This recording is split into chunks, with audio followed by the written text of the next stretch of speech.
Hamıya salam. Bu gün belə maraqlı bir teoremi sizlərlə isbat eləyəcəyik.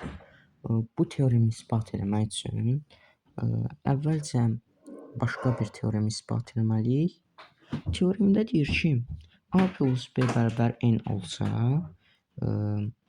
sıralı həllərinin sayı, bu A, B-nin sıralı həllərinin sayı n plus 1 olar. Yəni burada sözsüz ki, A və B qeyri-mənfi ədədlərdir. Yəni sıfırdan bərabər böyüdülər. Burada A-nın ala biləcəyi qiymətlərin sayı A-dan, yəni sıfırdan 2, 3, belə n-ə kimidir. Yəni burada n-1 dənə müxtəlif həll var. -1 dənə. Yəni burada məsələn A 0 olsa, B n olmalıdır. A 1 olsa, B n-1 olmalıdır. Yəni A B-dən həmişə asılı olmalıdır. N plus 1-dən üzr istəyirəm. Yəni burada ümumilikdə n plus 1 dənə həll olduğunu isbat elədik. İndi burada məsələn burada y yox, z olmalıydı.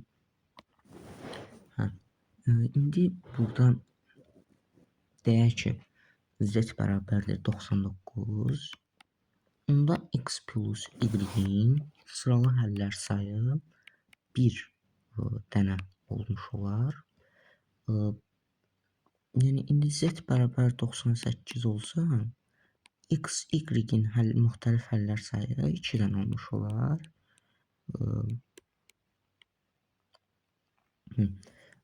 Çünki 1 dənə də qiyməti, onun da müxtəlif həllər sayı 2 olur. N plus 1 dənə daxil bayaqki teoremimizə görə.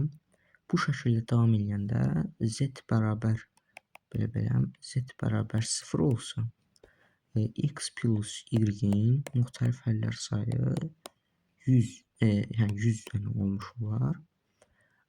Yəni indi baxın burada 1 həll var idi, burada 2 həll var idi, burada 3, belə gedir 100-ə kimi. Yəni nəhayətində bunların toplamları 1 + 2 + 3 belə 100. Yəni bu da bərabərdir 101 vurulsun 102, 100 vurulsun 100 vurulsun 101 bölünsün 2 Gauss düsturuna görə bu düsturda bir videomda isbat eləmişim. Bəli, bu gün teorem belə idi. Sağ olun, salamat qalın, hələlik.